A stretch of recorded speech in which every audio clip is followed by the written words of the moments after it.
Welcome to this short video on storage containers. Now, storage containers are probably one of the most important text to gain access to after setting your base up, because it allows you to collect and store resources outside of your ship and exosuit inventory. Now, the way you obtain storage containers is that you go and talk to your builder down here, and he will give you the tech in order to be able to build the container, but you won't be able to build the container because if I click here, you will see that it needs 50 iron and 2 voltaic cells, and to be able to build it you need to recruit a scientist who then gives you the formula for voltaic cells, and once you've got that you can build storage containers. Obviously you obtain these very early, therefore you're not going to be able to put them in the building right away, so the normal kind of approach is to kind of just place them outside. You can place them anywhere outside in this kind of vicinity of the base, and what the advantage is, if I open one up, you will see that a storage container allows you to store up to 1,000 units of any of your basic resources. Like the famine here, I've got 741 of there, and I've got 455 platinum out of 1,000. Or the alternative is you can store up to 10 individual components, say like there, I can store up to 10 convergence cubes. So this is a very, very powerful tech to gain access to, and you can get 10 of them. If I click here, you can see here, you get 10 numbered resources, and once you've built one, you can't build it again. So you can see that I've built 2 vaults at the moment. I've got a vault 0 out here, and I've also got a vault 1 inside, because what I've actually started to do is set up a vault room. And probably to give you an idea, the way I like to do it is I tend to set a room up like this, and I will have, like, starting from 1, I will have 1, 2, 3, 4 vaults going down that wall, 1 across the end, and then come back up this way. Now, Vault 0 is actually, you could say, is Vault 10.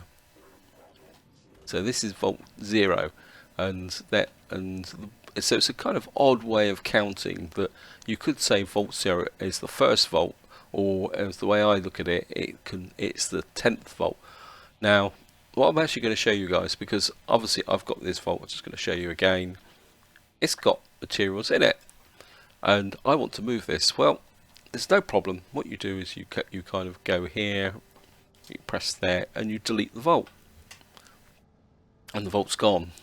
And what actually happens is, if I come inside, if I click here, you will see that I have had all the 2 voltaic cells and the 50 iron that was used to build that vault has been returned to me. So what I can actually do now is just come down here,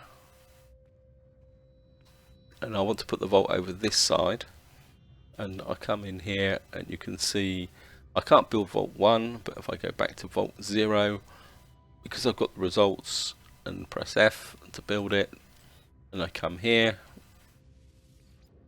you can see I've not only got the vault back, but I've also got all my resources. So you can move vaults with resources within them, so you're not locked once you place the vault, and once it's there, it's there. So that's kind of all there is about vaults in bases. You can move them around, you can store up to there, and as you can see here, you've got 5 slots. At the moment there is no expansion to vaults. Maybe in future releases there will be, but if you combine 10 with 5, that means you've got 50 storage slots, which is equivalent of another inventory, but it's twice the size of that because it's a lot bigger than your ship. In fact, it's 4 times the size of your exosuit inventory, because your exosuit inventory can only store up to 250 elements and only 1 item, where your ship inventory can store up to 500 units of, say, plutonium and 5 elements. This doubles it again. So gaining access to these storage vaults very early will make a great big difference to your game.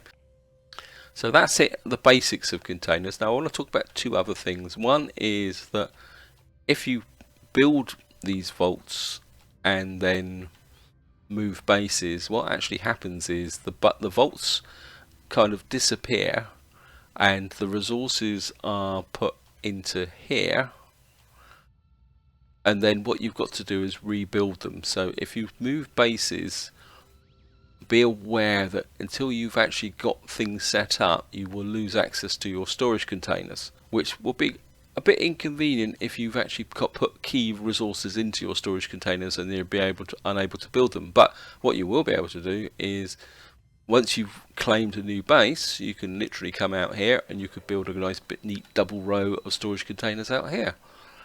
And then you can use those storage containers in conjunction with the resources stored in this little box here to rebuild your base. So again, it's a way of speeding up the building of new bases.